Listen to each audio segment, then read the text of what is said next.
This is zone right now. It's proving a little bit difficult to diagnose. The way they're doing a matchup zone. There's the length at the top of the zone. Messiah the steal. Oh my goodness! Hard spot tonight with 7 rebounds. Jardier, quick three up and in. His 5th from downtown. Throws it down the middle. Torres has it. Sets up Charbonneau for the win. Up and in! Up and in! Looks for Cortez. Leans into a three and knocks it down at the buzzer. O'Connell looking for the flush. Is going to throw it down in traffic. Muguruzaga, 2 buzzer beaters to his credit, goes down the lane, double pump. There it is. Cut! Another! Hey, Another! Fantastic way, double pump. Shot up and in! Up and in! Skips it back, catching fire. 3 up and in! And Buono is up! Pike with the steal! Pike is going to run up the clock!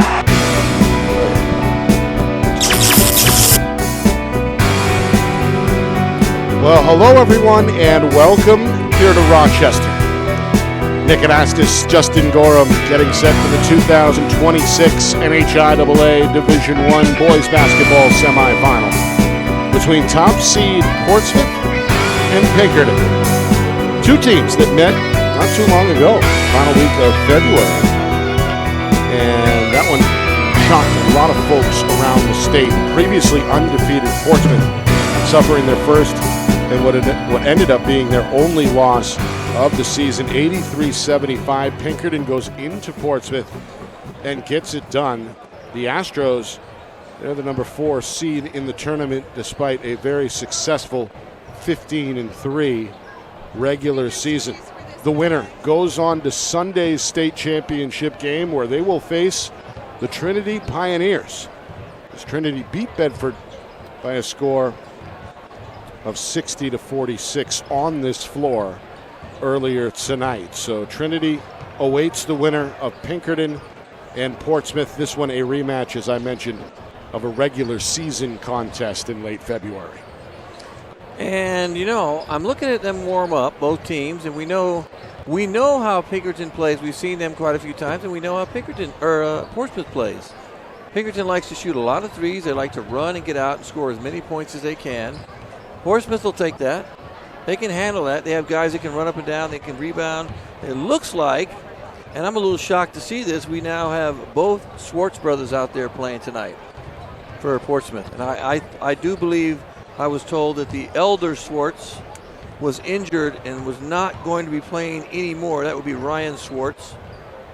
He's number 2, and his younger brother, and they're both bouncy, rebounding, active on the glass, tough to guard, just because they get so many second shots. This is going to be a game of second shots and rebounding and attacking for Portsmouth versus a team from Pinkerton. If they shoot well, they have a chance to win again, I think. Yeah, you mentioned Ryan Schwartz. He is in uniform. He is on the floor with his teammates, and he is getting some shots up here in the pregame. He is wearing a massive bandage around that left knee, which was injured about 5 or 6 weeks ago. And indeed, it would be a surprise. Absolutely. If he goes tonight. He's a 6'4" senior, as you mentioned. But Portsmouth trying to get by with or without one of their senior leaders. This is a veteran squad, 8 seniors for Portsmouth. They came up just short a year ago in the semifinals, a 1-point loss against Keene in this gym. Oh my goodness, that was a heck of a game. Nearly a full calendar year ago. So Portsmouth, the only team to get a bye in the first round as the top seed in this 15-team field. They had plenty of time to rest and get ready for Exeter. They took care of the Blue Hawks 74-61 back on Saturday in the quarterfinals. For Pinkerton, already 2 victories in this tournament. A first-round win over Dover. They put up 90 in the process, 90-74. A lot of points. The final score against the Green Wave. And then we saw them Saturday as they hosted BG in the 4-5 matchup. And that was a shootout, 89-84. Pinkerton holds on to go back to the semifinals. The Astros missed the tournament a season ago. Which is shocking, really, if you think about it. After winning the whole thing the year before in 2024. Of course, Pinkerton was also runner-up in 2023. So a win tonight would get them back to the state championship game for the third time in 4 seasons, all under head coach Mike Dunham. Yeah, that would be quite the accomplishment for them, especially after not making the playoffs last year. But I think those guys had to, grow up. So they lost a lot of players their championship year, I think. So some of those guys had to grow up quickly. Took them a year, but I think they play well together. They know each other well. In fact, Coach Dunham made that clear. They have played together for a while. They do know each other. Portsmouth is the same way. These guys have played together for a while. You have a mix, though, of youth and elder statesmen that are playing at the same time. Macaulay is young. Derek Schwartz is young.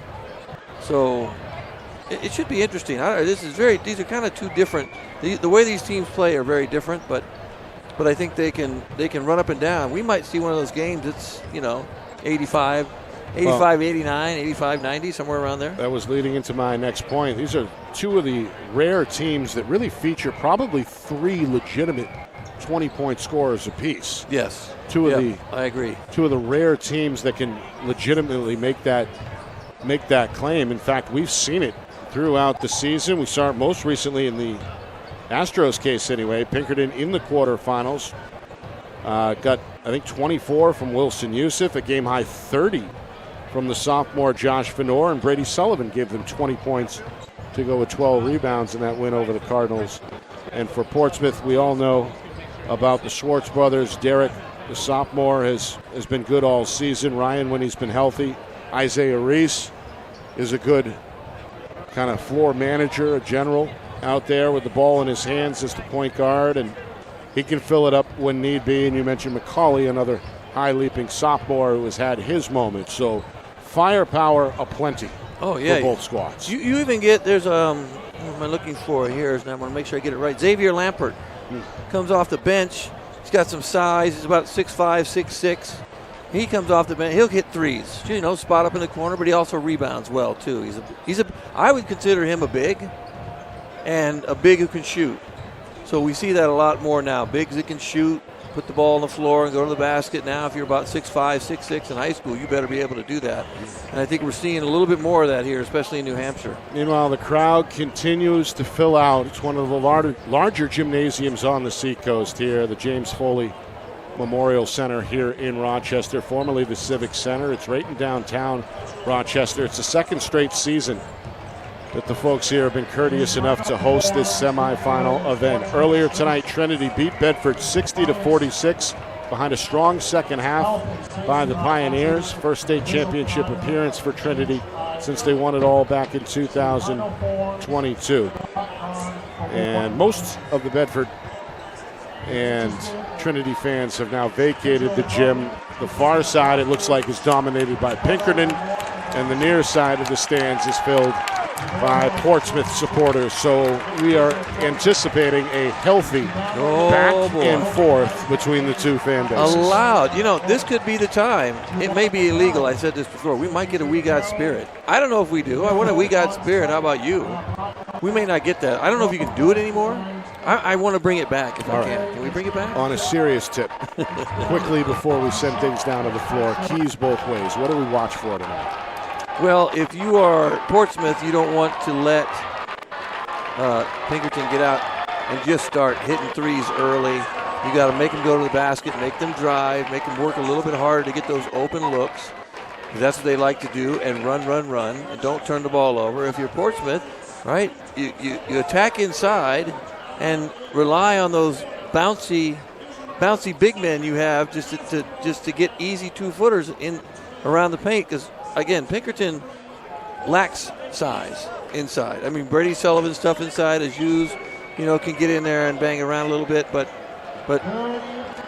Portsmouth is a little bit more athletic on the inside. So yeah, should be a fun one to watch. Head coach John Mulvey will look for that, as he has all season. That front court has been very formidable for the Clippers. All right, let's send things down to the floor. The public address announcer is doing his thing. We'll get the starting lineups and the national anthem live here in Rochester.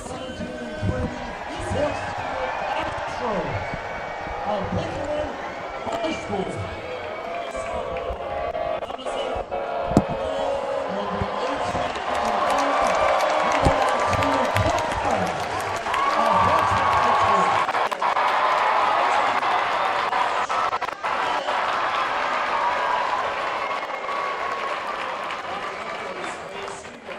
At this time, I'll introduce tonight's starting lineup.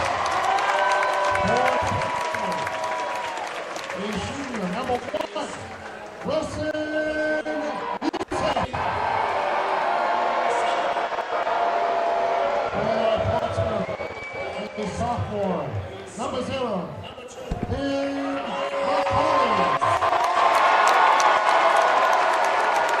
For Pinkerton, a sophomore, number 2, Josh Pregame. For the Clippers, a senior, number 1, anthem.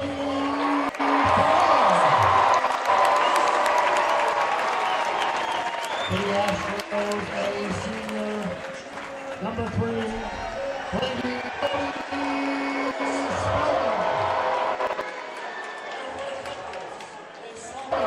A sophomore, number 5,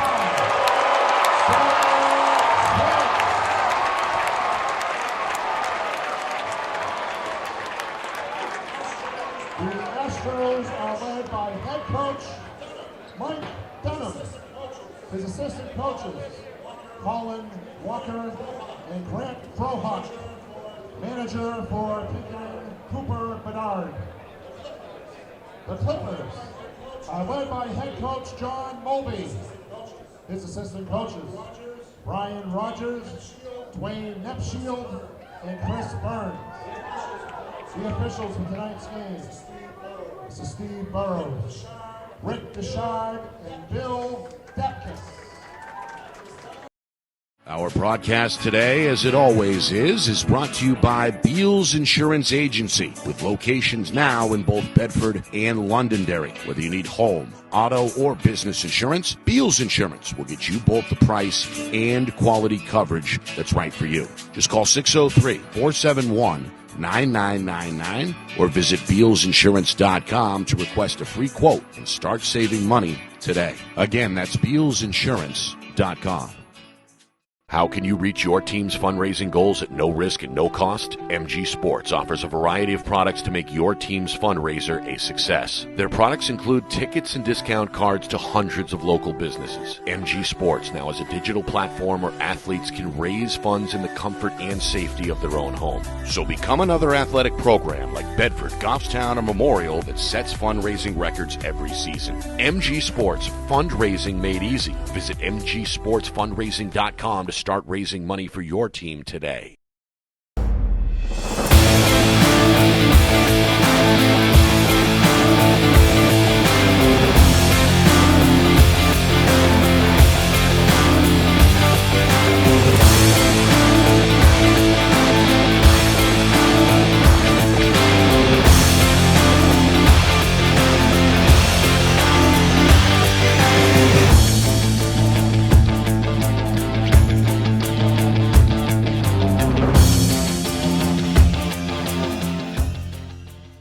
Get ready to elevate your game. At New England Football Academy, they don't just train athletes, they build champions. They're closing the recruiting gap in New Hampshire and across New England with elite-level coaching that sharpens skills, strengthens mindset, and unleashes next-level performance. Based in Manchester, New England Football Academy offers one-on-one sessions, small groups, and full-team training, giving every athlete the tools to lead, compete, and dominate at every level. Scan the QR code on your screen or visit their Instagram at NEF Academy 603. Your journey to becoming elite starts now.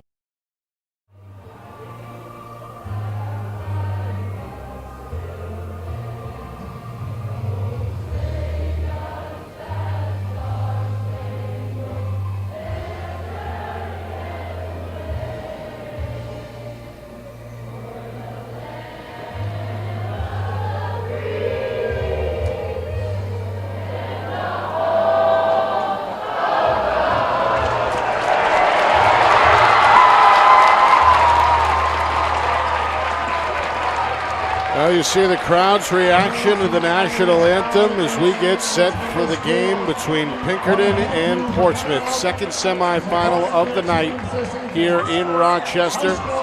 One ticket goes to the winner to Sunday's championship where Trinity awaits. Nick Anastas, Justin Gorham with you. This place is even more packed than the first game. Packed, way more packed. They came from everywhere. I think we got a few. There's a few leftovers. I see some Trinity shirts. I think people are waiting around going, if I were me, I'd be, who are we going to play? I kind of want to know. It's a late night, but I kind of want to know who we're going to play. Earlier today, it was the Pioneers over the defending champion Bedford by a final score of 60-46. Starting lineups, first for Portsmouth, the team loaded with seniors under head coach John Mulvey. Two sophomores in the lineup. Both will play on the front line, Derek Schwartz and Finn McCauley. Seniors Anthony Ferrola, Isaiah Reese, and Ryan Schwartz round out the five. Schwartz making his return from a leg injury for Pinkerton. A lot of veterans on that side as well. Wilson Yusuf, Brady Sullivan, two of the co-captains. They are seniors. Adam Ajuz set to jump center. He's a senior. And rounding things out, sophomore Josh Fenor, player to watch tonight, fresh off a 30-point game in the victory over Bishop Girton. And junior Brady Spellman, one of Pinkerton's better all-around athletes, gets another start for Coach Mike Dunham. And it's Spellman who controls the tip for Pinkerton. We are underway here from the Seacoast. The 2026 NHIAA Boys Basketball Division I Semifinals starts with a turnover. Yeah, step out those lines again, Nick. On those lines. Fenor had the back foot on the sideline, out of bounds. It's Portsmouth basketball. You see Spellman guarding Isaiah Reese, going to almost guarding him, like not even seeing the ball, almost guarding him like you would if you were playing a boxing one. Call that face guarding. Yeah, that is. That's face guarding to the max there. Three-pointer for Rolla, short from the corner. Fenor ends up with the board for Pinkerton. And the Astros, on their second trip, look to crack the ice. They find Fenor in the corner, and that three is in the hole. Boy, we saw that repeatedly on Saturday. Yes, we did. As the sophomore was unconscious at times in that quarterfinal win over Bishop Girton. 2-0 Pinkerton, 2-2 as Ryan Schwartz gets the monkey off his back.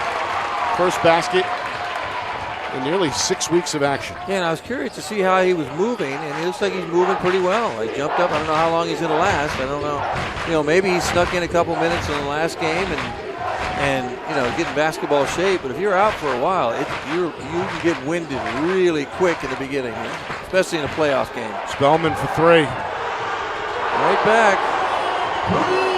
And Spellman doesn't usually give you a ton of points, but that's huge early. Flashes the three fingers at the Portsmouth fans. Meanwhile, inside, it's Ryan Schwartz. Count it, and the foul. Throwing the ball early. This is what we talked about. They're going to have a hard time stopping Portsmouth in the paint. Second bucket already for the senior. Tough catch, and then goes over Sullivan off the glass for two. The foul on Sullivan. It's the first team foul either way. Nearly 90 seconds into the contest. 6-4. Astros in front. Portsmouth trying to cut that lead in half. Schwartz can't do it here at the line as the rebound goes to Spellman. Both teams opening in what looks like a basic man-to-man. Yeah, both teams man early. Fenor for three. That one too deep. Played off the bounce by Ferrola, but he runs into traffic. And we get a whistle in the backcourt. Foul rebound against the Jews. Got hit. The Pinkerton senior picks up his first. So yeah, good rebound on that one. They're going to kind of crash the glass. Portsmouth is going to crash the glass. Two quick team fouls against the Astros. Still a 6-4 Pinkerton lead. Yeah, it's early. Portsmouth looks to tie here. Early for two fouls, right? Keep going inside. If you're Portsmouth, you keep attacking the paint, get them in foul trouble, and get to the free throw line early here in the quarter. Here's the sensational sophomore Derek Schwartz. Been one of Portsmouth's better players, one of the state's better players all season. Handling the ball early for Portsmouth. Now he's down low. They look for him. It's tipped and last touched by Pinkerton. By the way, 3 officials on the floor tonight, as is customary in the tournament. 3 of the state's better and more experienced officials: Steve Burrows, Rick Dechard, and Will Butkus. Inside, too easy. Yeah, if Wilson Yusuf has to guard him all night, there's going to be problems. First basket for Derek Schwartz comes from the left side with the right hand to tie the game at 6. He even had a hold of the jersey on that one and still wasn't able to stop him. Look at the length. You see the length that even Farola, who's their other guard, has length. And it's everywhere, inside and on the perimeter. Step back, won't go. Offensive rebound for Norm. Second try, the sophomore crashes into the defender. Ball tipped out of bounds and will stay at this end with foul. Pinkerton. Rebound by Farola, but no call on that. See what they get on the out-of-bounds play. Right now, Portsmouth. The man on the out of bounds, got to make sure you set some screens, right? Get open, get some guys open from underneath the basket, score. Good defense. Yusuf back to Sullivan in the corner. He's ambidextrous, drive and kick. A Jews for 3, up and in for the lefty. They're not afraid to shoot threes. If they're hitting, look out. There's going to be some points put on the board. 3-point line has been a weapon really for both teams all year. 9-6 Pinkerton, and we have a travel. First turnover for Portsmouth. So one the other way against Pinkerton earlier. A little bit of a shuffle there by Derek Schwartz. Meanwhile, Wilson Yusuf leaves it for a Jews. Is he still hot? He is. 2 in a row for a Jews. And sometimes he rotates out, plays early. This one off the leg of Finn McCullough. Make that Anthony Farola second straight turnover for Portsmouth, and that's got the student section fired up. Good defense early by Pinkerton. And shooting the ball well. They have 3 threes already. Of course, Pinkerton is 4 threes. My fault. 4 threes. Pinkerton is the state's largest school in terms of student body, and they have brought plenty of students with them to cheer on the boys basketball team. Long rebound on the offensive end pulled in by Spellman. That leads to another 3-pointer for the Astros as Wilson Yusuf cashes in from the corner. Timeout, Good Portsmouth. call. Coach Mulvey has seen enough. Suddenly a 9-0 run by the Astros to take a 9-point lead. 5 threes in 4 minutes, essentially. Right? What do we got? Yeah. 4 minutes left. 5 threes, 4 minutes. Wide open looks. Portsmouth's got to, like I said, Portsmouth has to get out and make them drive to the basket. Portsmouth is long, so you want them to try and attack the basket. But if you're going to stand and not get a hand up, guys are going to get threes wide open. That's going to be a problem, especially if Pinkerton shoots well tonight. And guess what? They missed 1. Astros. Missed 1. Really off to a dream start offensively for Coach Mike Dunham, who is trying to guide the squad back to the state championship game for the 3rd time in 4 seasons. They won it all back in 2024 after finishing as runners-up in 2023. Last year did not make the tournament. Were left out of the 15-team field. For Portsmouth, looking for their first state championship since they did it back-to-back under Coach Mulvey's father, Jim Mulvey, back in the 2017 and again in the 2018 season. All right, so Portsmouth, a little bit of a wake-up call here. The game seemed like it was tied just a moment ago. All of a sudden, they're down 9. They go inside, out of the timeout. This is Finn McCauley. Challenge shot won't go. Good defense and a good rebound by a Jews. Absolutely. Really good defense. Meanwhile, Yusuf gets the step and the left-hand finish. Yusuf has quickness. Can shoot, he gets to the basket, and he can use either hand really well. He's right-handed. That was a good-looking left-hand drive to the basket. How about 11 unanswered here by Pinkerton? Yeah, quite a run. Derek Schwartz for 3, no good. McCauley offensive rebound, and then he's called for a travel. Yeah, I think he got hit in the face too, so it kind of shook him up. And the turnover, it's 3 early. He's got the Portsmouth fan base fired up, not happy with the call. Student section on their feet, taking about It's a large section. Quarter right of the gym here off to alive. our right wearing maroon and white. What is happening over there? What's happening? It's March. We expected big crowds for two proud programs who have had recent success. Well, Yusuf leaves his feet, finds Fenor in the corner. High arcing three is up and in again. Bam! What another one. Oh, this is incredible. Right now, this is incredible. Pinkerton shooting the lights out here, and finally Portsmouth has an answer as Derek Schwartz gets a friendly roll. He had to get on the board quick with all these threes. That's 6. That put a stop to a 14-0 Pinkerton run. Well, Sullivan runs into trouble. A steal by Schwartz, finds the sophomore Sanu, who just checked in. Free look at a three, won't go from the corner, and the Jews has another rebound for Pinkerton. Jews stepping it up this first half. Guys are a little winded this first quarter, right? Wears you out. You get excited. Everybody's fired up. And now a foul. A bumping foul. Again, got to get a hand up and make them drive. That's kind of the key. Just the first Portsmouth team foul. Sorry, Justin. No, it's okay. It's on McCauley. As we approach 2 minutes remaining here, first quarter. Hot start for Pinkerton. Wilson Yusuf looking to stay hot. Goodness. That is a tough finish with the left hand. How about that? Right under the extended arms. 7 for the senior Wilson Yusuf. Oh, that's a tough shot. You don't know where that ball is going to go. To be honest, as a defender, you don't know where that ball is going to end up there. Can't play it any better. No, you cannot. Three-pointer, Derek Schwartz. No. Spellman another board. If I'm Pinkerton right now, I will settle for that. Sullivan trying to find it from the wing. Won't go. Here comes Derek Schwartz the other way from Portsmouth. Down the lane. Right hand finish. A hanging score there by the sophomore Schwartz. Trying to keep his club in the game with 6. Yeah, got to help each other out, too. Can't let them drive the length of the floor like that and lay it up. Meanwhile, a steal by McCauley, and then he throws it off the hip of Fenor. Great play. Overplay, go back door, right? Overplay, go back door. Now 3 turnovers each way in this first quarter. As we get another look at the heads-up play by the sophomore. See there, kind of twisting midair, threw it around.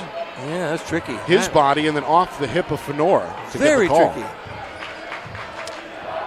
I think Fenor was befuddled. He didn't think that could happen. Closing in on 1 minute to go. First quarter, Sanu, three-pointer no. Spellman his 4th rebound already for Pinkerton. Ryder Hawks is checked in the game, and a little heat check early. Yep. As the junior is off target. A little adrenaline there, a little adrenaline. Just came in. Got to warm up first, sir. Again, in the lane, and this one goes for Farola. Able to pump midair there to get his first field goal. Clippers hoping to close the quarter strong. They're back within 10. Coach Dunham watching as his sophomore goes to the tin. This one is knocked away, rejected. They're calling a goaltend. Good call. Ball hit the backboard first. Yep. Basket's good. Fenor again, lightning quick. 2 more for the sophomore Josh Fenor. He's got 8 for Pinkerton. A good effort on the defensive play by McCauley, but it is a goaltend. We see that one clearly off the glass first. Pretty easy one there. Hits the ball, hits the glass first. Well, as soon as the ball hits the glass, you can't touch it. No matter what it decides to do. It may bounce all over the place, but that was a high leaping goaltend, wasn't it, Nick? Ooh. Pinkerton doubling up Portsmouth. Not anymore. Schwartz gets free for another bucket. 8 for Schwartz. Still a double-digit lead for Pinkerton, 24-14. 10 seconds here, first quarter. Coach Dunham wants the last shot. Fenor says clear it out, wants a one-on-one with Derek Schwartz. Pulls up, three-pointer is blocked. McCauley the rebound. Sullivan strips him, and that will bring us to the end of the first quarter. A good start for Pinkerton, the number 4 seed, out in front of top seed Portsmouth, 24-14. The Clippers look for a response when we come back. You are watching the 2026 NHIAA Boys Basketball Division I Semifinals here on Friday Night Lights, New Hampshire, presented by Beals Insurance and broadcasted in conjunction with the NFHS Network.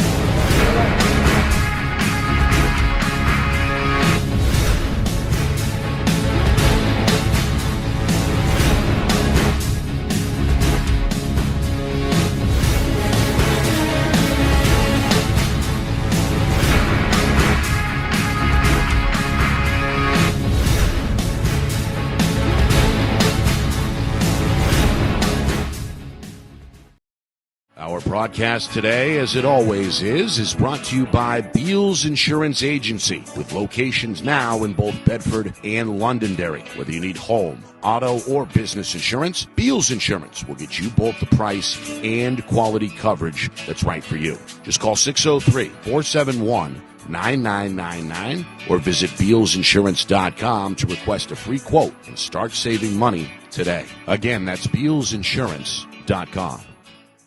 How can you reach your team's fundraising goals at no risk and no cost? MG Sports offers a variety of products to make your team's fundraiser a success. Their products include tickets and discount cards to hundreds of local businesses. MG Sports now has a digital platform where athletes can raise funds in the comfort and safety of their own home. So become another athletic program like Bedford, Goffstown, or Memorial that sets fundraising records every season. MG Sports, fundraising made easy. Visit mgsportsfundraising.com to start raising money for your team today.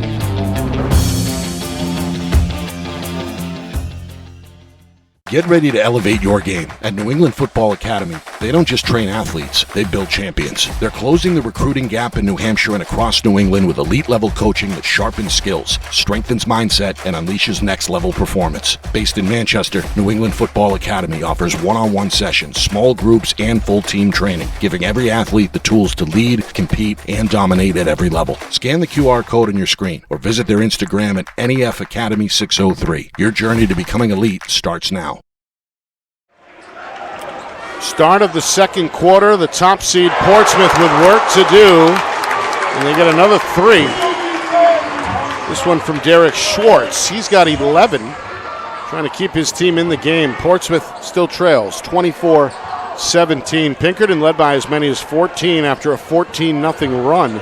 Broke things open in that first quarter. Here's Ryder Hawks. That one halfway down, won't go. Another rebound for the sophomore Finn McCauley, who has a team high 4 for Portsmouth. Sanu, runner, banker, up and good. Man, Hawks can shoot a corner off the bench. Good one by Sanu. You see that, but I wouldn't leave Hawks too wide open in the corner. High-scoring first half. Josh Fenor stays dialed in. Okay, you got to guard him. I don't care what you're doing. You better find a way to not let him catch the ball. He's got 11, a team high for Pinkerton. That's his third made three-pointer. Yeah, we got a foul here, as Anthony Ferrola is knocked down in the act. He'll shoot 2. And that's what Ingraham does when he comes in the game, right? Puts a little thump on you. Football player, I believe, puts a little body on you, knocks you down. One of the state's better two-way linemen. The junior has played well on the floor this season for Pinkerton. Coming off the bench today. Picks up his first foul, and it's the first either way here with a minute gone by in the second quarter. Ferrola. His first trip to the line. It's the first. Yeah, right now this will be their third free throw to 0 for Pinkerton. Meanwhile, Portsmouth senior Xavier Lampert into the game. For the first time, he replaces Finn McCauley. 2 for 2 trip for Ferrola. 2-possession game at 27-21. Yes, Portsmouth's in that zone, too. Got to watch the foul situation. Got to reach in here on the sophomore Sanu. Can't foul like that up top, especially when you're playing zone, right? Move your hands around, try and, knock the ball down in the passing lanes, but don't go out and foul when you're playing zone. Second semifinal here at the James Foley Memorial Center. Earlier today, Trinity dethroned Bedford, knocking out the defending champs 60-46. A strong second half for the Pioneers sends Trinity back to the championship for the first time in 4 seasons. Pinkerton trying to get there for the third time in the last 4 years, whereas Portsmouth has not played for a title since they won it back-to-back in 2018. Ingraham in the high post as Pinkerton continues to try and diagnose the zone here. Yeah, right now, too, they're kind of playing right even with where they are, right? 2 up top. You got to find Find the gaps, right? One up top, two in the wings, find the gaps. Patient possession here. Don't need to shoot it, you're ahead. This one nearly 50 seconds old. Fenor finally drives, drops it down, tough catch and finish for Pinkerton's Malik Solomon. He just checked in. He's a former starter. He is. And at 6'3", he's got some pretty good size. Gets his first basket off the bench to make it 29-21. We didn't see him. Maybe he was injured. We didn't see him on Saturday, and I think that he gives them a little bit more offense even usually than Ajuz does. So we'll see if that plays out. Although Ajuz shot threes today. Sanu for three. Back iron miss. Sullivan trying to track it down, but it goes off his fingertips and back to the Clippers. Good hustle off the miss both ways. And Solomon just couldn't control it. Got their starting group back in. Pinkerton does now. Spellman returns, as does Sullivan. And Sullivan ends up with a steal. Just took it away from him in the corner. That's the fourth giveaway by Portsmouth. Way too easy. Telegraphed that pass. See again, if we look at the high post, it's wide open. There it is. Yep, Sullivan, two dribbles, too many. The steal. One Schwartz to the other. Derek can't finish. Ryan is rejected. Great block. Spellman comes the other way. It leads to a layup for Wilson Yusuf, and Pinkerton extends the lead. That was a great block on a high leaping player.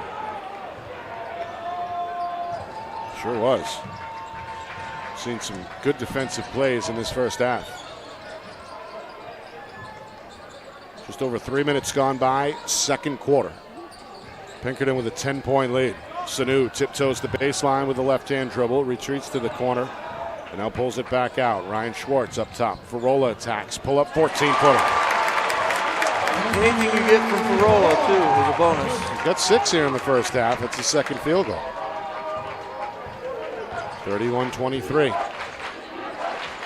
And again, Portsmouth sits back in a 2-3 zone here.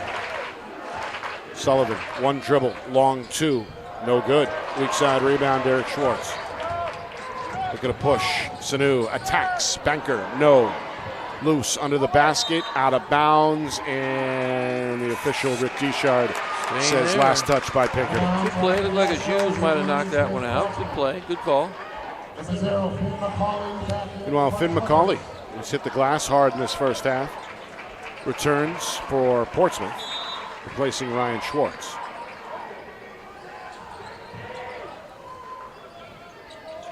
Clippers trying to make this a two-possession game again. They've trailed most of this first half. A big 14-0 run gave Pinkerton their largest lead back in the first quarter. Yes. Schwartz twisting and turning, no. Followed by McCauley, no. And Sullivan eventually gets to it for Pinkerton. Good defensive stand there by Pinkerton, because they had good looks at the basket. The ball just didn't go in. Just past the midway point, second quarter. Been a fast-moving first half here. Not a lot of fouls either way.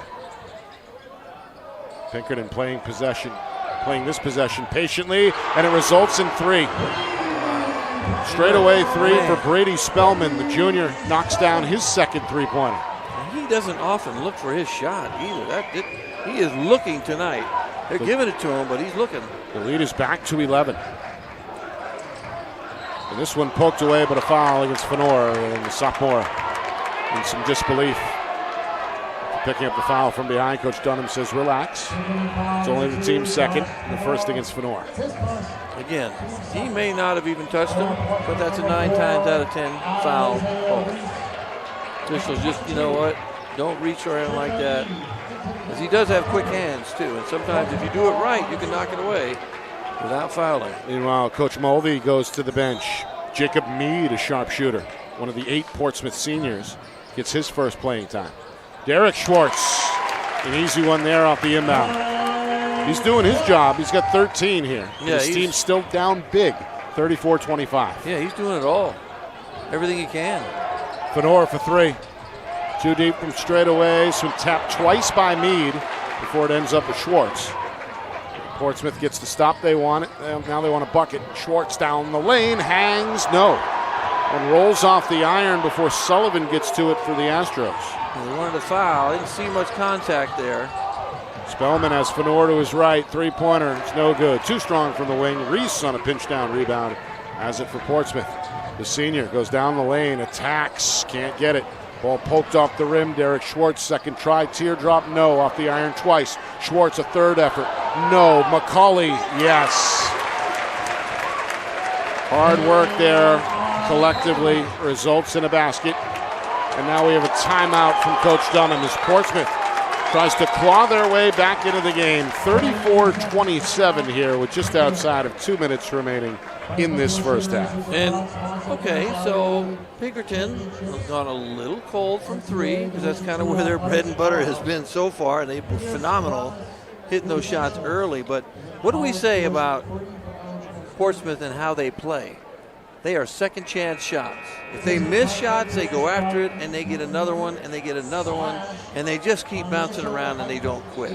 That's something rare. You don't see that a lot the way the game is played now. And if you can do that, if you're a team that maybe, has guys that leap like this inside, you're going to be able to dominate the offensive glass. And they've done that so far. Wow. Got an overall rebound advantage of 15-11. At Pinkerton, thanks in part to that three-point line. Barrage. Still with a big lead here, or a lead, we'll say, 34-27. And they've only got, 10 points this quarter, too, so we'll have to see if they can start hitting a few more of these shots. And Reese gets a foul. And a reach in here on the perimeter. Comes just in front of the official, Will Butkus. 2 team fouls each way, and the first on Reese. 2 minutes to play until halftime. Coming up at halftime, stats, highlights, analysis, full recap. Left him wide open. As another 3 falls for Pinkerton. Wilson Yusuf cans his second from deep. He had 9, Nick. 9 threes. Meade halfway down and out. Sullivan, a good box out, gets the rebound, and now there's a player shaken up for Portsmouth. They're not supposed to stop that. Why would they stop that? You got to wait until the play is over. You're not. I understand injuries, but who is that? That's Finn McCauley down, right? Yeah, usually you let that play go, and I think that's what Coach Mulvey's upset about. You got to let that play go and play 5-on-4 until Portsmouth. Well, no, he wouldn't be upset about that. That would be Coach Dunham. They had the opportunity to go 5-on-4. Hopefully he's okay. But you go 5-on-4, and as soon as they get the ball back or the ball goes out of bounds, boom, blow the whistle. Let's get him up. Well, first and foremost, we hope McCauley is okay. Oh, absolutely. As the sophomore is still down. He's at a team-high 6 rebounds for Portsmouth in this first half. Take a look from the Wizard here and see what happened. I missed it. I saw him fall down, but I didn't know why. A bit of a bump there with the Jews. Well, that's a foul. But not sure if that's the play where he was injured or not. Yeah, that's the play where he fell down, took a shoulder and went down, straight down. Watch, just take one more look at it. You'll see him go down. Watch. He runs into it, so it's sort of like a screen, but look, hits him, goes down. And a tough landing. Tough landing on that. Looks like he should be okay. He's up, and he's walking off the floor under his own power, so a good sign here as McCauley looks to shake it off. It comes with just over 100 seconds remaining in this first half. It's been a first half where Pinkerton has played with the lead throughout. They have yet to trail. They led by as many as 14 late in the first quarter. Yes, that 9 3-pointers. Yep. And then you have on the other side, though, we have Ryan Schwartz. Schwartz keeping him in the game. He is keeping his team. No, I'm sorry, Derek Schwartz keeping his team in the game with 13 and 5 early. Right. And that some other guys got to step up, start contributing just a little bit more. I know they have 27, but a little bit more from his teammates. So we resume here. Pinkerton with the ball. Fenor trying to free himself up. That's tough defense. And a travel is called. Took that extra step. As Reese was up for the challenge there, the defender forcing it looks like the 4th Pinkerton turnover of this first half. Tough one. Good defense by Reese. I think Fenor has the advantage there in quickness, but just didn't take that advantage to get to the basket. Portsmouth down 10, trying to make it a single-digit difference. Reese pulls the trigger, short on the baseline 2, and Sullivan has another rebound for Pinkerton, his 4th. Yeah, and he hasn't even scored a basket yet. No. Usually he'll get you 20. Like you said earlier, he has 3 20-point scorers. He's not looked to shoot in this first half. Yusuf has. That one is no good. Somehow rattled out after hitting the rim twice. Schwartz's 6th rebound for Portsmouth. I thought that was going in too. Clippers down 10, 40 seconds to play until halftime. Ryan Schwartz into the corner for Meade. Meade gives up the dribble on the wing and now finds Ryan Schwartz again. Out to Reese. Inside of 30 seconds, the senior shake and bake down the lane. Right hand, no. Ball off the back iron. Jews couldn't secure it. Picked up by Ryan Schwartz. He's double teamed. He loses his footing, and we get a travel. Good rebound. Just couldn't stay on his feet. Again, probably that's a get in shape kind of thing. Tough. Stay on his feet. God, those Schwartz brothers work so hard. Good defense inside. as well by Jews and Spellman. Oh, absolutely. I thought Jews, I thought he had the rebound.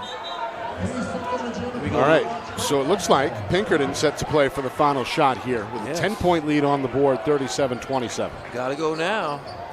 Down to 5 seconds. Spellman hands to Fenor. High arcing 3 is no good.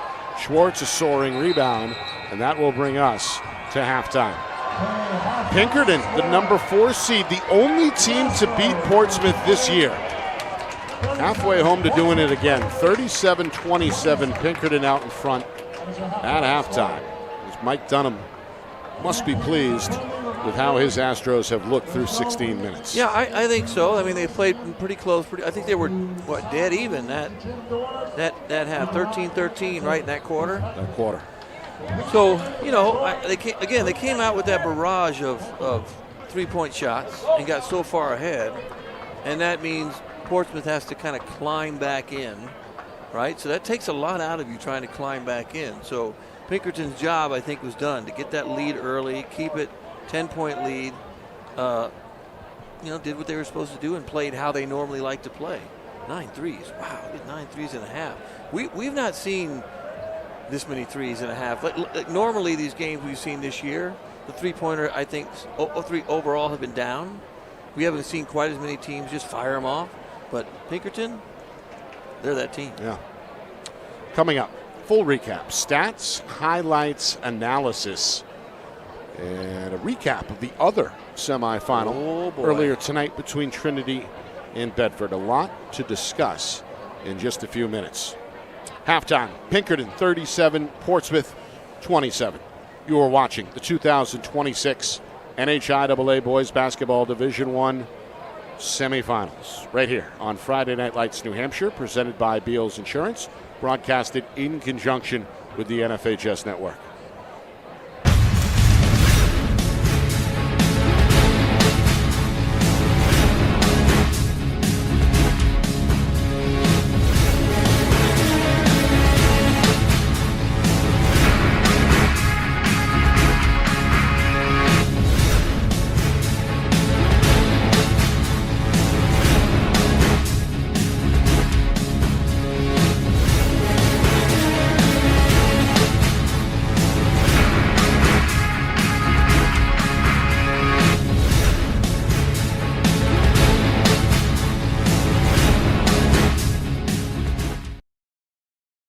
Our broadcast today, as it always is brought to you by Beals Insurance Agency, with locations now in both Bedford and Londonderry. Whether you need home, auto, or business insurance, Beals Insurance will get you both the price and quality coverage that's right for you. Just call 603-471-9999 or visit BealsInsurance.com to request a free quote and start saving money today. Again, that's BealsInsurance.com. How can you reach your team's fundraising goals at no risk and no cost? MG Sports offers a variety of products to make your team's fundraiser a success. Their products include tickets and discount cards to hundreds of local businesses. MG Sports now has a digital platform where athletes can raise funds in the comfort and safety of their own home. So become another athletic program like Bedford, Goffstown, or Memorial that sets fundraising records every season. MG Sports, fundraising made easy. Visit mgsportsfundraising.com to start raising money for your team today.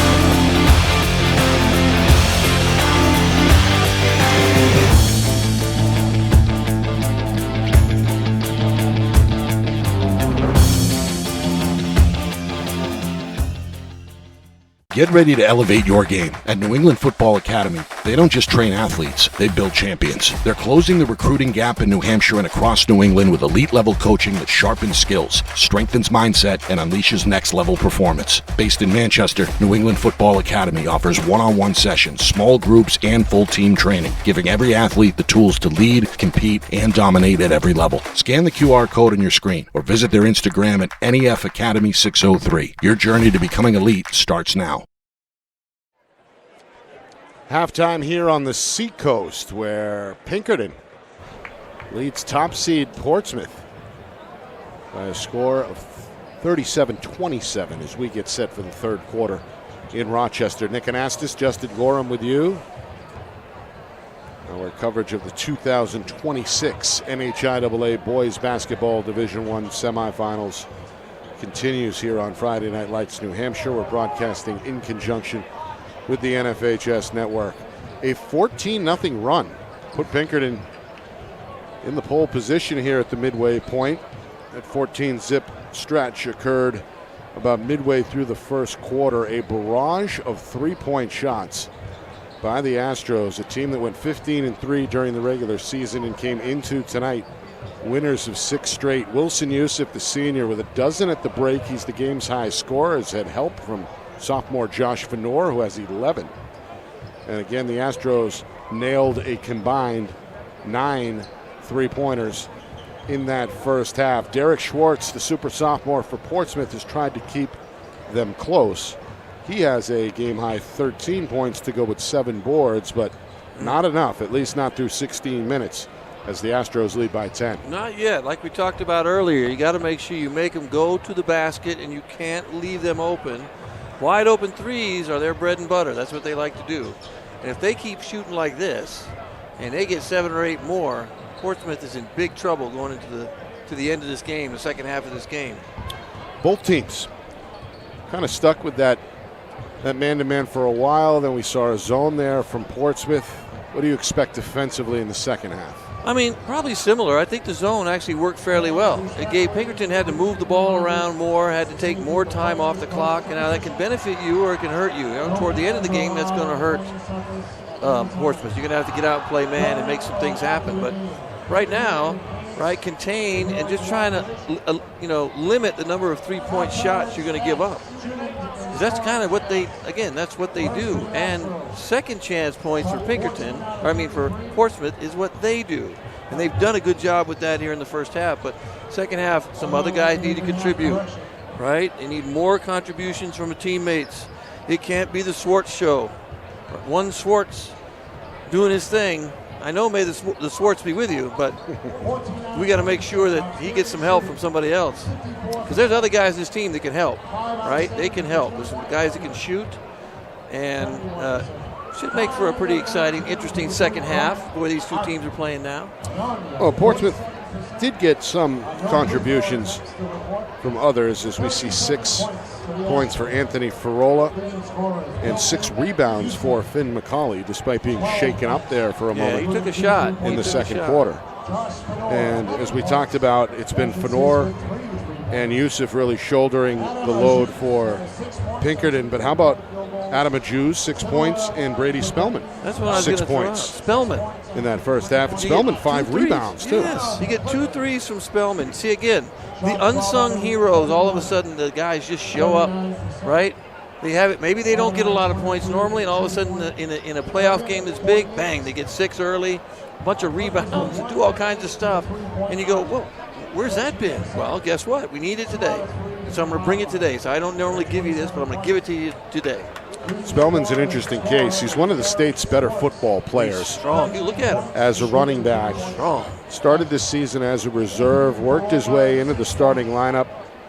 That when an opportunity presented itself when tri-captain Ryan Bonilla suffered a concussion about midway through the season. Spellman took the starting job and has certainly earned it, especially with the way he has looked tonight. 37-27.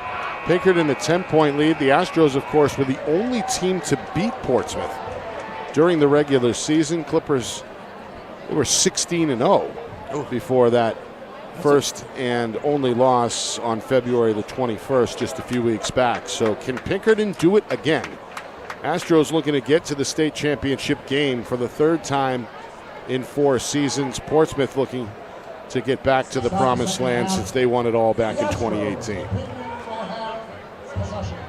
All right, we are going to begin as the official Steve Burrows shares a smile there with Portsmouth senior Isaiah Reese. Third quarter set to start. A packed gym here at the James Foley Memorial Center. Whole lot of people here today.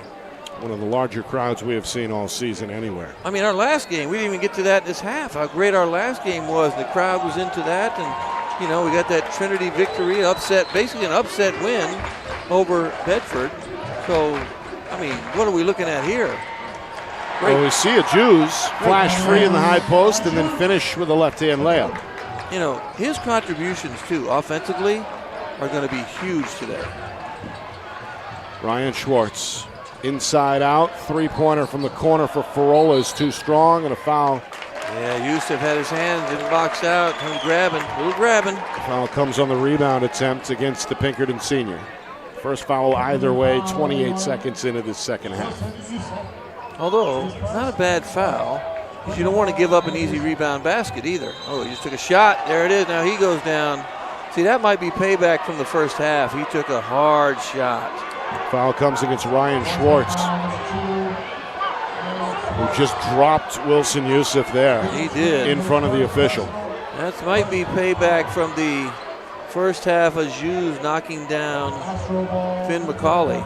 I mean, you know what? That's how, well, guess what? I'm going to tell you, as a player and you played, that's what happens. Yep. Right? You take a shot, one of your teammates is going to do the same thing for you, and well, they should. Been there, done that, for right? sure. We've all had it happen. And again, away from the ball, as this time Sullivan and Ryan Schwartz are tangled up, and the foul goes against Pinkerton Sullivan. We had maybe a legal screen.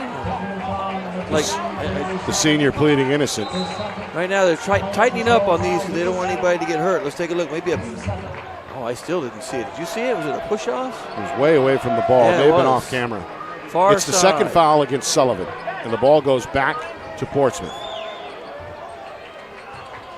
Tightening up, right? We don't want too physical. Guys getting hurt.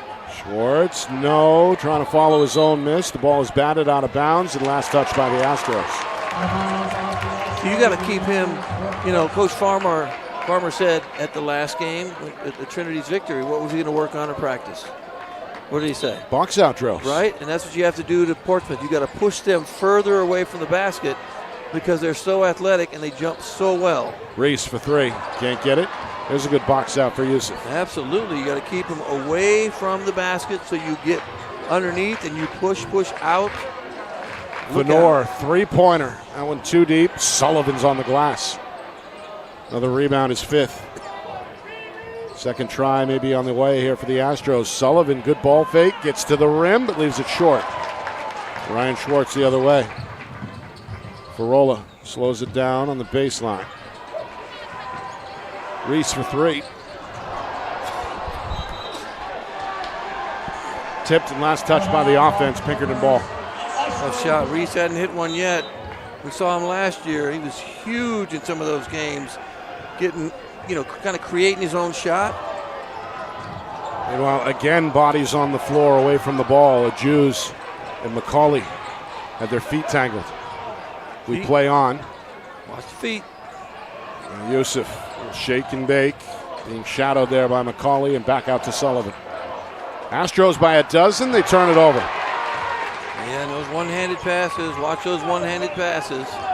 That was way too easy to telegraph. Here comes Reese, double pump, no good off the window, followed by Ryan Schwartz. Oh, there you go. Again, second chance baskets. Schwartz, after a lengthy layoff, back in the Clipper lineup. 5 rebounds now to go at 6 points. Yeah, he came out in the second quarter for quite a while. I had to give him some rest,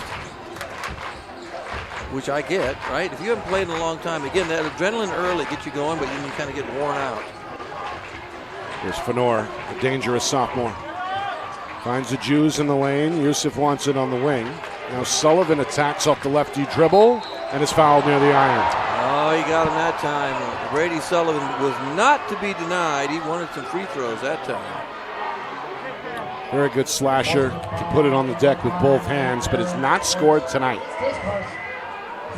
Looking to get himself going at the line after forcing the issue there with Derek Schwartz. Schwartz picks up his first, and we have 2 team fouls each way nearly 3 minutes into this third quarter. Free throw too strong on the first attempt for Brady Sullivan. Yeah, he might need to see a ball go in the basket, and then I think that'll give him a little more confidence going forward. I went around the rim a couple of times before it drops. 1 for 2 trip for Sullivan. 11-point gap, 40-29. Pinkerton has played with the lead here in this semifinal. The winner faces Trinity in the state championship on Sunday. Derek Schwartz for 3. Back iron miss. Sullivan is there, getting to it off the bounce for Pinkerton. He's rebounding. He has 6 rebounds, I think, according to my mathematical non-skills. He has 6, but you know, it doesn't matter at this point. No matter what you're doing, as long as you're contributing to your team. There's a good pass for Jews, but he stripped on the way up. Good defensive effort in the paint there by the Clippers. I'm a big fan of that one-handed, left-handed pass that Brady Sullivan is throwing now. He's got to be careful with those. They're easy to defend. Long 2 for Sullivan. Nope. And a good rebound for Schwartz. Can't get it to go. Clippers, though, in a funk on offense. Down 11, make it 9. Tough bucket there for the sophomore Derek Schwartz. His first bucket since halftime. Well, he did. They wanted a foul, too. Looked like Sullivan stuck his hand in there. Still went right through the contact on the ball or arm, wherever it went, and still made the shot. Yusuf with the leaner. Can't get it. Schwartz, rebound number 9. Clippers trying to build some momentum here. Down by 9. Schwartz to the cup. Count it, and the foul. Yes, indeed. You got to watch out. They're making a run, right? A game of runs. It's got the Clipper student section fired up. As we see the replay, able to get inside of a Jews, draws the foul. That ball hangs on the rim for a moment before it goes through. And here come the Clippers, back within 7. A chance to make it a 2-possession game here at the free throw line for the sophomore Derek Schwartz, who has a game-high 17 points for Portsmouth. There's just nobody quick enough or that, jumps high enough. Got a lane violation here. Oh, no. Going to wave it off. Oh, you don't want that. Stepped over the line. Watch the feet. Oh, my, you got to, come on. The lines are there for a reason, fellas. You got to be smart. That one cost Portsmouth a point. Midway through, third quarter. Astros by 7, but they've gone cold on offense, looking for a basket here. Instead, it's a turnover. Sanu just came in the game, gets the steal, and there's the layup for Derek Schwartz. Might need a timeout if you're Pinkerton. Might want to call a timeout. Regroup a little bit. Only up 5. Kind of gone away what they went through early. They passed up open looks. 6 unanswered by Portsmouth. Open shooter, it's Spellman, 3-pointer, around the rim and out. The rebound of Ryan Schwartz. And then a steal in the backcourt, now a foul.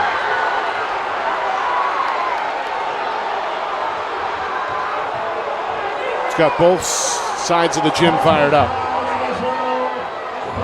Foul on McCauley, his second. 3 team fouls now each way.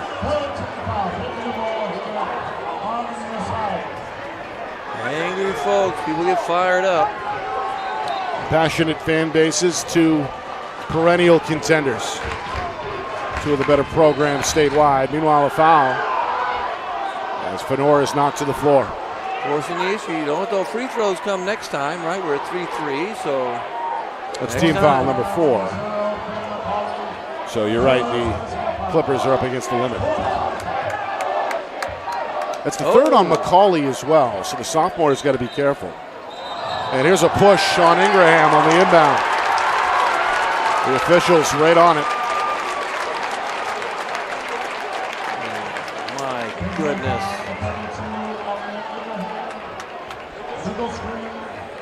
Crowd getting fired up. Fans are saying things they're not supposed to say. Very close game so far. Look at this over there. Pinkerton 2-3 zone. Change it up a little bit. You got Ingraham in the middle. He's already knocked one guy down, so just look out. Shots are not going to be easy with Ingraham in the paint if anyone comes inside. First time we've seen zone from Pinkerton. Patient trip for Portsmouth. Schwartz, pull up Jay. No. His brother's got his back though. See? Now they're playing their style of game. Second chance shots. Timeout Pinkerton. Good call. Good call by Coach Dunham. Good timeout call.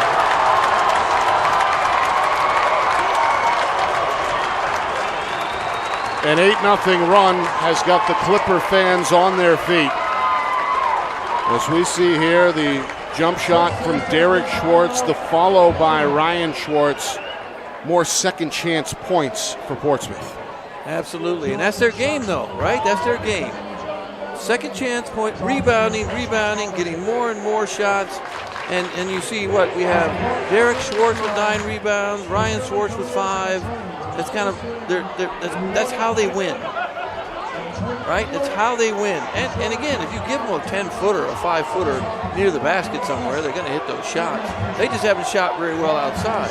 But right now it doesn't matter. Pinkerton's kind of gone away from what they've been doing. They've passed up some threes. They're playing tentative. This is like, again, urgency, right? We talked about that the last game. Portsmouth playing with urgency. Pinkerton playing a little bit complacent here in the second half. The Clippers were 16-0 heading into late February. Their first loss came on the 21st against Pinkerton. Rounded out the regular season with a road win at Goffstown, had a bye in the first round, and beat Exeter in the quarterfinals to get here for the second straight year. Three-pointer for Fenor out of the timeout is no good. Rebound Sanu, and he's fouled in the backcourt. Good foul. Great foul in the backcourt. They'll wave off the dunk.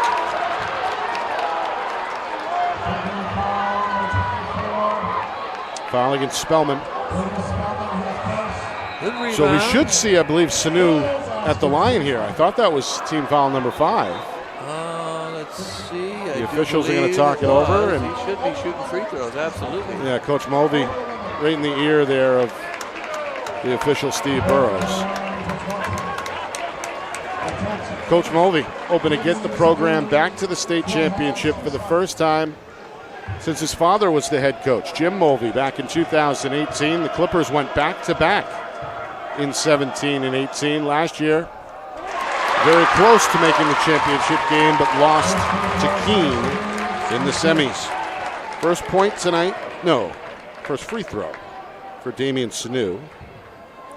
He's got 3 points off the bench. Sophomore has played well all season. Yeah, he's got some quickness, plays good defense. He's going to go 2 for 2 there. And apparently he can make free throws. How about that? 1 point game, Nick. 1 point game. And a 10-0 run by the Clippers. Pinkerton rattled off 14 straight back in the first quarter. But they've hit a dry spell here in the third. Their lead has been slashed to 1. A Jews for 3, trying to give him some breathing room. Won't do it. Ball tipped out of bounds, and it's Clipper possession. Yeah, they've gone cold, right? When you rely on the 3 and you go cold, you got to find some different ways to score. Now Portsmouth with a chance for their first lead of the night. And it may come at the free throw line here. A foul again against Pinkerton. A hold against Wilson Yusuf. Might be what, his second, third foul? Second foul. So more free throws for Portsmouth. With just inside of 2 minutes to go in this third quarter. Derek Schwartz Game high 19 points for the sophomore, but he can't get that one to go. Yeah, he's over 2 so far from the free throw line, which is a bit surprising for him. He's a good shooter.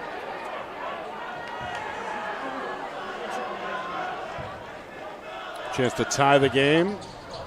No, off the rim. Ball out of bounds, Pinkerton ball. Coach Mulvey, a questioning look. Thought it may have been last touch by Pinkerton, but yeah, it's pretty close. Yep, play you're on. right. That could have been. You're right. Those are tough. Those ones, right? Those rebounds right there that go out of bounds like that. Those are tough to see who knocks it out or whose hand it goes off of. Meanwhile, Pinkerton, they have not scored in several minutes. They've been stuck on number 40. They've only scored 3 points here in this third quarter. Venor going to change that as he splits defenders. Oh, they needed that. That was desperation basket. Now, Portsmouth looking to run, push the ball down the floor, and try and get some early offense. Only just over a minute to go here. Sanu trying to tie it. Step back three won't go. Jews clears the glass. Good rebound for a Jews. Venor's confident, right? He's a very confident young player. But now you can take your time. You don't have to rush shots, but you just have to get good shots. Sullivan trying to back down the defender. Spellman nearly lost the handle. Venor takes over, jacks up a three. It's a front iron miss. Sullivan, second try, left-hand shot, won't go, and there's Ryan Schwartz on the boards. Gotta get those, gotta make them, maybe take them back out, right? If you can't make it, take it back out. Schwartz step back two, back iron miss. Sullivan gonna push the other way. Comes down the lane and a strip from behind. Recovers in the corner. Venor, the trailer, pulls the trigger. Three in and out. A Jews is there for the finish. Good rebound by a Jews. They didn't box him out. They didn't find him.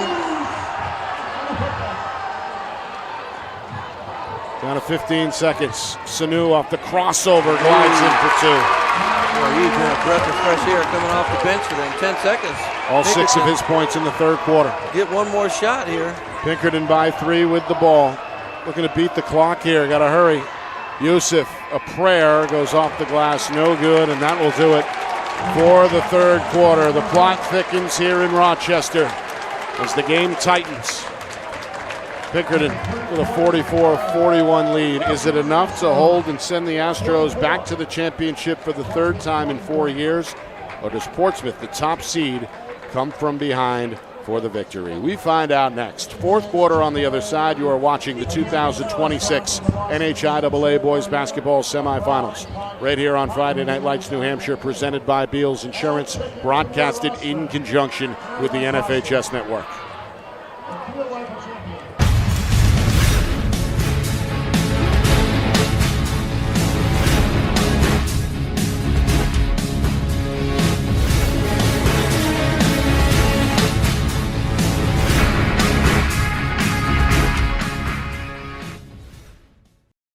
Our broadcast today, as it always is brought to you by Beals Insurance Agency, with locations now in both Bedford and Londonderry. Whether you need home, auto, or business insurance, Beals Insurance will get you both the price and quality coverage that's right for you. Just call 603-471-9999 or visit BealsInsurance.com to request a free quote and start saving money today. Again, that's BealsInsurance.com.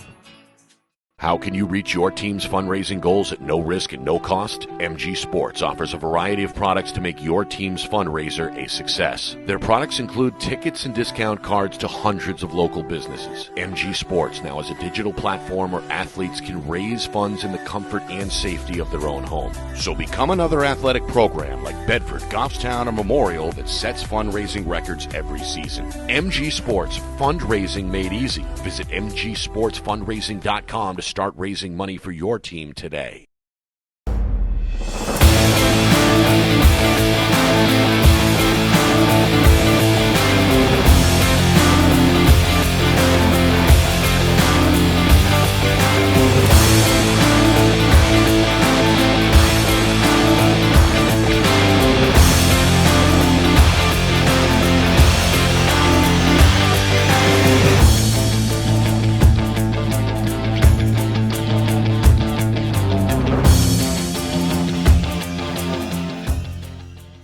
Get ready to elevate your game at New England Football Academy. They don't just train athletes, they build champions. They're closing the recruiting gap in New Hampshire and across New England with elite-level coaching that sharpens skills, strengthens mindset, and unleashes next-level performance. Based in Manchester, New England Football Academy offers one-on-one sessions, small groups, and full-team training, giving every athlete the tools to lead, compete, and dominate at every level. Scan the QR code on your screen or visit their Instagram at NEF Academy 603. Your journey to becoming elite starts now. Start of the fourth quarter here in Rochester. The top seed Portsmouth trails Pinkerton by 3. Schwartz can't muscle that one. The Jews rips away the rebound for the Astros. Another big rebound for Jews here, second half. Schwartz. Oh, I mean, not Schwartz, my fault. Sullivan. Great time to make an entrance. His first field goal comes in the first minute of the fourth quarter. Right. He's been the high man on the window for Pinkerton with 8 rebounds. Now has 4 points. They needed that. Stop that, kind of keep that run down a little bit that Portsmouth has right now. Got a foul here in the paint. Pinkerton has played with the lead, I believe, the entire game. It was 6-6 early. Astros went on a 14-0 run midway through the first quarter. And Portsmouth has been on the comeback trail since. Astros led by 10 at the break. A big run by Portsmouth, a 10-0 run, brought the Clippers within 1. But a couple of buckets here by Pinkerton, and they're back out in front 47-41. They force a miss here. Sullivan has his 9th rebound for the Astros. He's been good. He's got a really tough assignment, too, guarding. Ryan, either Schwartz brother, he's guarding either one. He kind of mix it up. Fenor splits defenders and glides in for 2 more. How about that? Right hand, left hand side, time out. An athletic finish by Josh Fenor, and you can see he's fired up. Timeout, Portsmouth. He plays with fire, Nick. As Coach Mulvey wants to pump the brakes here a minute into this fourth quarter, you see there a beautiful scoop finish there by Fenor. Look at that crossover move. Got through right hand, left hand side. Beautiful. That's a tough shot. He cashed in a couple of threes in that first half. A couple of field goals of the 2-point variety here in the second half.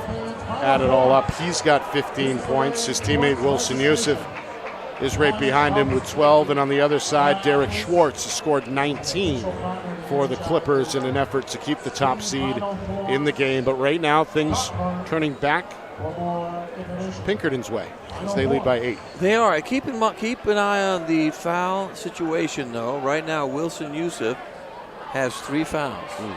All right, so we want to make sure foul trouble doesn't become an issue at the end of the game. We only have 1 team foul. We had a lot of free throws earlier, but 1 team foul now. So you want to try and play clean and keep Wilson Yusuf out of that or away from that 4th foul. Limit your ability to play too much defense. And on the other side for Portsmouth, the sophomore Finn McCauley playing with 3 fouls. That's right. So you have a couple guys that are really important. Step back 3, no. Schwartz out of nowhere. The rebound, but he dribbled out of bounds. The dribble or a foot? I didn't see that. Either way, out of bounds on the baseline. Wow, he looked right at it, too. I thought he was good unless he bounced the ball on the line. The Wizard has it. That's the 10th rebound for Schwartz. He stepped out. The 8th turnover for Portsmouth. 3-pointer, Wilson Yusuf. And a free look from the corner won't go. Another rebound for Derek Schwartz. Here he comes, coast to coast, into the paint. Pull-up jump shot, no good, back iron. Tipped out of bounds. Last touch by Spellman of Pinkerton. So a second chance for Portsmouth, still trailing by 8 here. 49-41 with 2 minutes gone by in the fourth. Portsmouth has to get a basket here. Just to kind of, again, you got to stay close to the end. Pay. Out of bounds. Fake high, throw low, fake high. You fake right at him and throw the ball right. There you go. Fake high, through high. Okay. Still got it in. Sanu gets it back. 3-pointer around the rim and out from the corner, and a jump ball on the rebound. Oh, good call. I'm glad he didn't call a foul. Good call on that. Both of them had it. Hughes with another one, because a lot of times you can call that a foul, but they both had it. Good call on the jump ball by the official. That's the veteran Will Butkus right there in the right position to make the call. So 2 minutes in, fourth quarter. Pinkerton up 8, trying to make it a double-digit game again. They led by 10 at the break. Fenor start and stop, starts again, goes into the teeth of the defense and draws a foul near the rim. He did. He definitely drew that foul. You got to be careful, too. And the out of bounds over there, we didn't see it just now. The out of bounds was Jules kind of handed the ball in bounds. And that's a violation. If you got to watch that carefully. They just hand it in. Has to be space in between. Yeah, you got to watch it. Keep an eye on that. Those little things that can happen at the end of games. You got to be careful. You got to think. Free throw is short for Fenor. Hard to believe it's his first trip to the line right, tonight. I was just going to say that. They've only shot. This will be their 4th free throw. Yeah. He's got a team-high 15 points. Subs for Portsmouth. Coach Mulvey takes McCauley out of the game, one of his better rebounders, replaces him with the senior, Xavier Lampert. 1 for 2 trip for Fenor as his big night continues. More importantly, it's a 9-point lead for Pinkerton. When you get Lampert in, too, Lampert can shoot and he can rebound, so he can do both things, right? He's a really good spot-up shooter. Offensive foul. Oh, there it is. Lower that shoulder. One more time. We've seen that a couple times tonight. The lowering of the shoulder. We saw it last game. We've seen it this game. Officials are calling that, right? That's We've seen a number of offensive fouls. Yeah. Both on and away from the ball. Yeah. And really hard physical fouls, too. Like, that was a hard foul. It's a physical game as we expected. That's number 3 on Derek Schwartz as well, the game's high scorer. Inside a Jews left-hand finish over the defender. This is the best game I've seen him play. He's got 12 to go with 6 rebounds. Coach Dunham pounding the floor here, showcasing the emotion. His club is back out in front by 11, yes. But to your point, yes, a Jews with one of his better games tonight. He's fired up. Lampert for 3, up and in. We just said, Lampert, you gotta watch him. He can shoot threes. People forget, I don't care if he's a big man or not, he can shoot threes. Bench points for Portsmouth and a much-needed timely basket to cut the deficit down to 8. We are approaching the midway point of this 4th quarter. It's been a fast-moving semifinal in real time. The winner goes to Sunday's state championship game where Trinity awaits. Pioneers beat Bedford earlier. This one tipped up and in. It's Spellman. Oh my goodness, Spellman, what is happening? That was fantastic. The 5'9" guard somehow got it to go in a crowd. Meanwhile, Reese splits defenders and goes over the shoulder, able to use the window for his first field goal. And then a quick timeout immediately following the basket by Coach Mulvey. This team is back within 8 at 54-46. I can't believe that's Isaiah Reese's first basket, too. Last year we saw him. He lit them up. He lit some people up last year. Yeah, hasn't looked to shoot the ball well. No. Shoot the ball much tonight. Well, he's got so many other weapons. Right now they have all these other young guys that just sort of come out of nowhere. They're just jumping all over the place, so he figures, you know what? I don't have to do as much, but they might need him now. We spoke with Isaiah on the air earlier this year. We did. He said that semifinal loss a year ago really kind of stuck with the returning players. His 4 seniors on this team. He's one of them, and they've been on a mission since. They won their first 16 games of the regular season. Their only loss came to Pinkerton last month.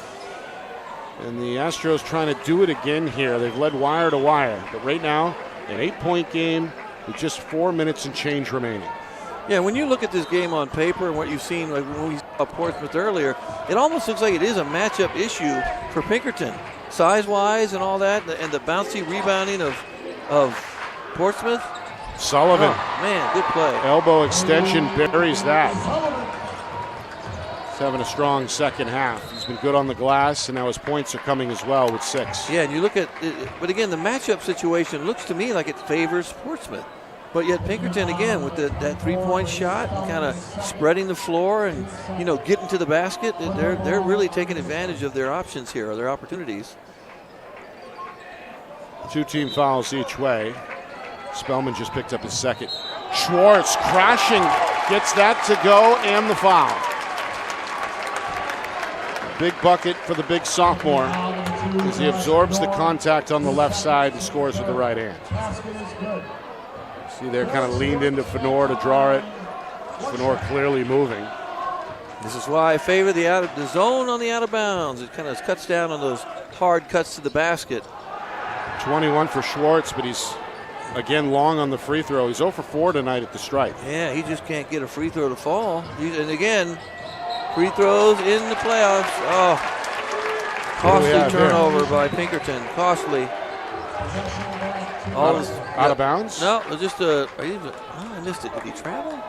I know it was a turnover. I missed it. Let's take a look here.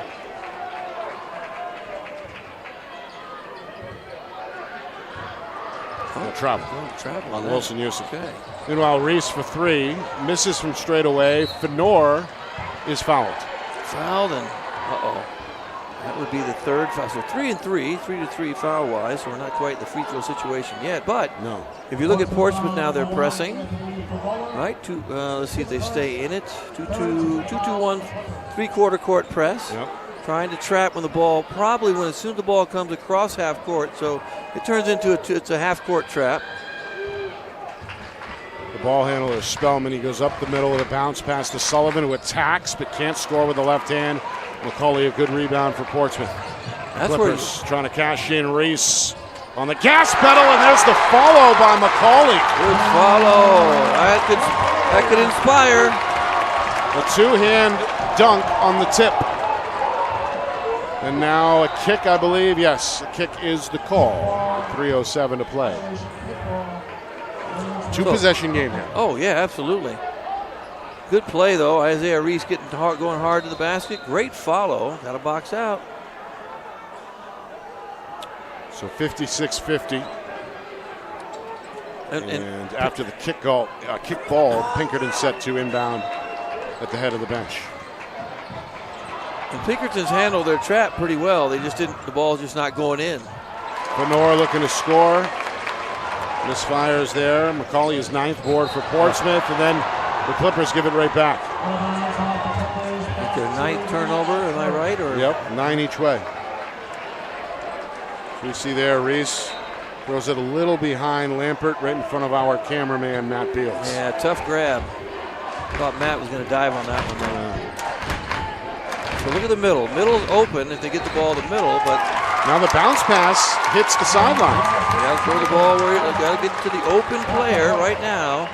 Right, look to the middle. The middle has been open from them, and you can attack from anywhere. Once the ball goes to the middle, even in a half-court trap, I mean, the defense is doomed if you attack correctly, and they had it. They've done it a couple times. The ball didn't go in, but they've done it right. 2:40 to play.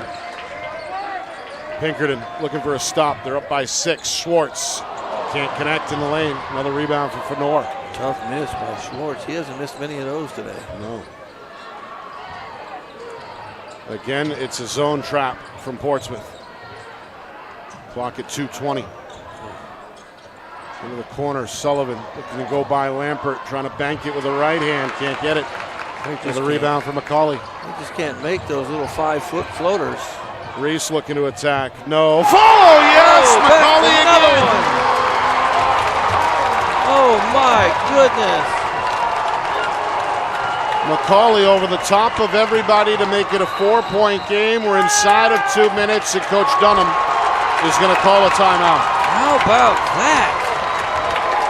I don't know, Isaiah Reese passing the ball to him and saying, "Here, I got it for you, right there." Impressive leaping ability by the sophomore. Man, he's had two-handed tip dunks in this fourth quarter. And more importantly, he's got Portsmouth back in the game, 56-52. Clippers trailed by as many as 14 in the first half, 11 in the second half. Back within 4 with $1:55 to go. And then again, it's second chance shots. Yep. That's all that is, second chance shots. Reese gets a nice move to the basket twice. He misses twice, and they're tip dunks both times. You got to box out. And you got to remind your players right now, Coach Dunham's probably going to go, okay, listen. Right, you got to play good defense and stay in front best you can. But as soon as the ball goes up, you better turn, find them, and then go get it. Standing ovation here from the Clipper fans. Their team trying to ride the wave of momentum over the final minute 55. As Portsmouth, the top seed in this year's tournament, hopes to get to the state championship game for the first time in 8 seasons. Pinkerton trying to hang on to what would be a wire-to-wire win for their 3rd trip to the state final in 4 years. Out of the timeout, more keep away. Again, Portsmouth in a zone. Pinkerton finds Spellman on the wing. Now back out to Yusuf. Clock ticking down to 95 seconds. Got to make sure you have your best ball handlers in the game right now. High post, open is Sullivan, and there's the finish. Good move, Sullivan. See, that's it. That's where you beat it, right in the middle. Sullivan with 8, all in the second half. He's close to a double-double. Meanwhile, again, it's a foul here against Pinkerton. We got some of the fans here obstructing our camera view. We're trying to bring you the up-top shot as best we can. Meanwhile, some of the Portsmouth fans refusing to comply. We play on. Inside, Schwartz, muscle move, can't get it. Follow, yes, and the foul.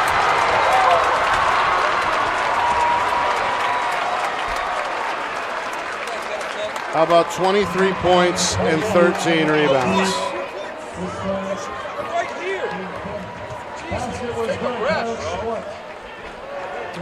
So Schwartz trying to convert the three-point play. He's been outstanding today, except at the line. Come on now, let's not get angry. Come on, let's have some fun. As some of the fans continue to get mouthy here in Rochester. You think? Free throw is good. All right, we wanted a close game and we're getting one. 58-55 and now a timeout on the floor.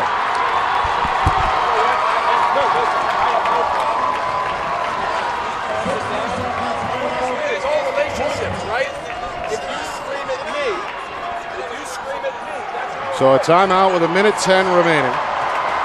But a 58-55 game as both teams now hear it from the crowd. It's been a spirited fan base as we expected here in the semi-finals. Trying to complete the comeback after a 17-1 regular season. Pinkerton, they have played with the lead throughout the game, just trying to limp over the finish line here to get the job done. Yeah, they're right now. They're in kind of, hang-on mode at this point. And they want to hold the ball. The press or the half-court trap that Portsmouth has employed here in the second half has done a pretty good job, and it's made Pinkerton have some more difficult time trying to score. All right, out of the timeout. Astros with the ball. Portsmouth defensively awaits at midcourt. Double team on the wing. Sullivan in the middle. Back out for Yusuf. Down to 1 minute. Spellman, Sullivan, Venor, Yusuf. His keep away continues. Delay game. You don't have to try and score, right? Somebody's open. It's a Jews, and there's the lefty finish. They lost him a couple times. They lost him. 14 for a Jews. The lead back to 5.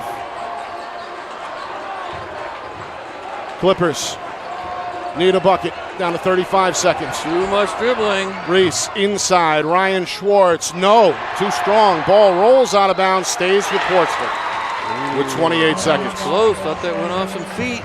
Time is running out. Portsmouth's got to get a basket here quickly. Maybe call a timeout. Yep, 2-possession game as we see. Appeared to go off Sullivan last. Into the corner. Reese for 3. Up and in, and we've got a 2-point game. Ooh, big basket for Reese. Huge basket for Reese. Meanwhile, no timeout here. Or do we have a timeout? Now we get a whistle. Something. Didn't hear the whistle initially as the players for both teams continued to play. Now the officials will get together near the scorer's table and try and figure out the clock situation here.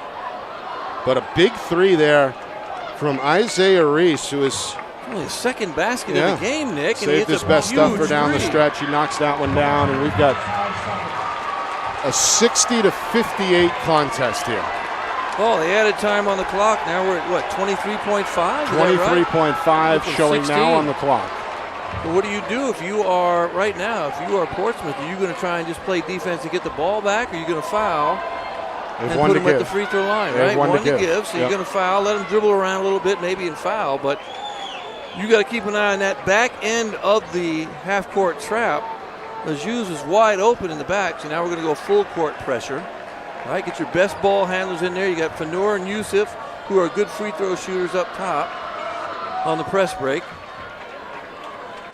Just want to make sure you can get the ball in. If you can't get the ball in, call timeout and try and keep the ball out of the corner if you can. Long pass. Spellman intercepted. Derek Schwartz picks it off at midcourt. Clippers are down 2. McCauley in the corner. We're down to 15 seconds. And then this one batted out of bounds by Yusuf. It'll stay with Portsmouth. An even 15 seconds to play. Oh, you can't lob it. We talk so many times about lobbing. We have the no lob rule, the anti-lob. All right, here we go. Reese, the inbounder, into the backcourt, tipped by Yusuf, and that's it. Oh no, it's off of Farola. It's off Farola. It went Yusuf Farola. I believe the Wizard will put that on there. Steve Burrows, the official, right on it as we see the replay initially touched, and then your guess is good as mine whether Schwartz touched it or not. Steve Burrows right there. So Pinkerton ball, they're up to 12.5. Spellman can't find anyone open. Calls for time. You got to come back. Right now, Pinkerton has to come back to the ball. You can't run away and then lob the ball up. You got to come back to the ball. Meanwhile, the officials get a 5-second call now. You can't call it later after the fact. It's timeout.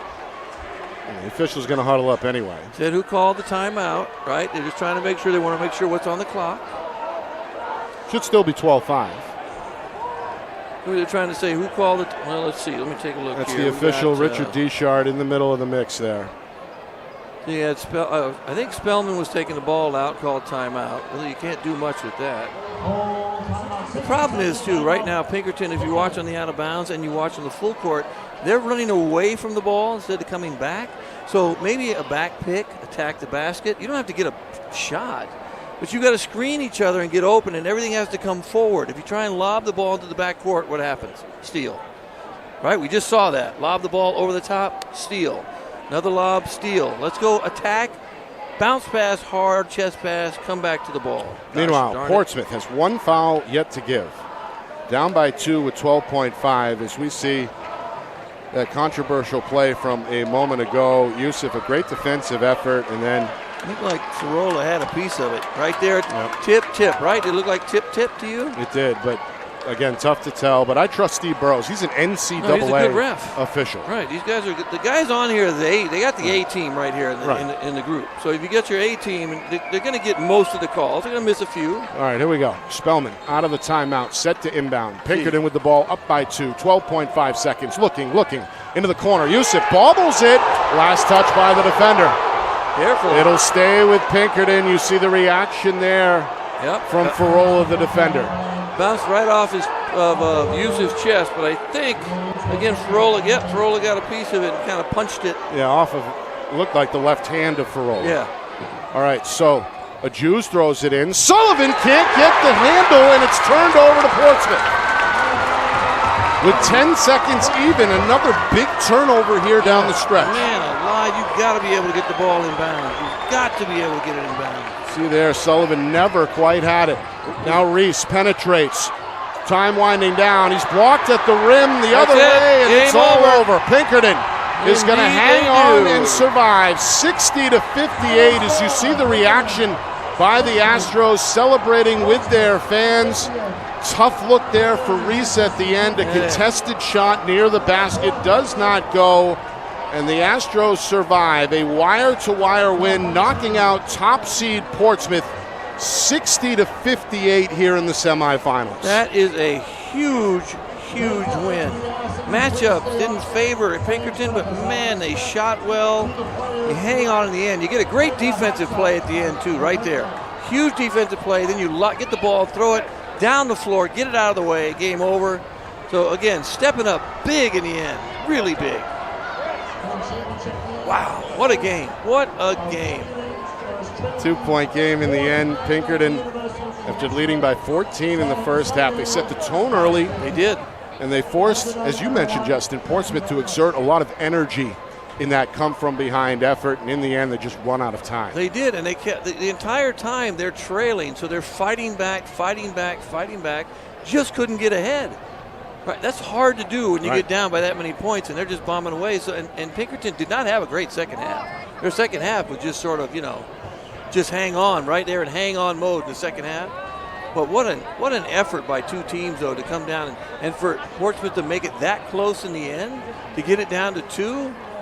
And they're on the floor. They look befuddled, and you can tell there's some sadness going on there. But nonetheless, what a game. Certainly nothing to hang your head over. No. Portsmouth, a 17-1 regular season. They were the favorites in the minds of many around the state. Many people in the know picked Portsmouth in the preseason, picked them again at the start of this tournament, but Pinkerton was the thorn in their side, again, handing the Clippers their only loss in late February, and they do it again here in the semifinals, a wire-to-wire win. They're led by the sophomore Josh Venor, once again at least scoring the basketball. He's the high man for Pinkerton with 16 points. Had help from Brady Sullivan, who scored all 8 of his after halftime. He ends up with a team-high 19. And how about Adam Ajuz in double figures, 14 points, 7 rebounds in the win for Pinkerton. A tough one to swallow, as we mentioned, for Portsmouth. 24 points in the loss for Derek Schwartz, 13 of those before halftime. He was also active on the window with a game-high 13 rebounds. Finn McCauley, 6 points, 11 rebounds in the loss. And Ryan Schwartz, in his return to action, nearly a double-double, 8 points and 8 rebounds in the final game of his senior year. So it is Pinkerton who will play Trinity in Saturday's Division I state championship game, as the Pioneers and the Astros are set to meet at 4 o'clock Eastern. Of course, we will bring you that one live. We will. Here on Friday Night Lights, New Hampshire, in conjunction with the NFHS Network. We are hoping to speak with Mike Dunham. He's somewhere in the building. Not sure if he's still on the floor or if he's in the locker room. He's in the building. We're hoping he's on his way up. We'll keep it here for the next few minutes and give Coach a chance to address his team. Crowd slowly making their way out of the gym. But what a night for the NHIAA and fans of the sport, as well, as we had 2 great Division I semifinals here tonight. Yeah, I agree. And they were just really fun games to watch, and they were both close. Although the Trinity one was, I think the Trinity Bedford game was close for the most part. Just got away from Bedford kind of at the end, but the game was closer than the score appeared. In this case, the game was just close, and you see a contrasting of styles between two teams, and the team that shoots the most threes today and kind of plays a little bit differently won out in a battle, though. Rebounding wise, Portsmouth just crazy on the glass. Again, second chance shots. They got guys coming back next year. Look what they have coming back. They got the younger Schwartz brother. You got McCauley coming back. You got size, length coming back. Sanu. Sanu. They're going to be tough next year as well. Yeah. Very tough. So it's Pinkerton, in the end, who moves on.